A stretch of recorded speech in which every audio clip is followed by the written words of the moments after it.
Definitely there's a struggle when people only have a New Testament. What they tend to do is go and look for either a neighboring language to meet the need for the Old Testament. And what that means is that then it brings confusions. Sometimes even what they're trying to borrow from misleads them in terms of interpretation of the Bible. I know for a long time, like in Tharaka, they were using the wider Meru Bible.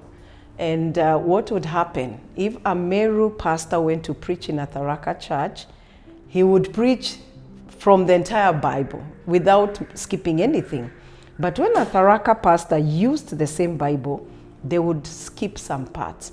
And the reason being, when the Meru pastor was preaching, half the time the women would be looking down because there are words that are vulgar in this particular community, not acceptable in the Tharaka community. So they don't end up understanding the whole, the whole counsel of God's word. I would say, like one of the communities said, it's like you've given us, they are beekeepers, and they say, it's like you've given us half a honey comb. We need the entire beehive.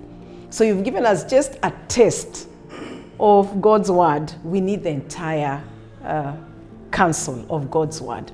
So yes, in communities that have the whole counsel, they have good reference because we know the Bible is a continuous story from Genesis to Revelation. So they have a good reference of where it all begins to the end. And it will be good that everyone can get the full counsel of God's word in their language.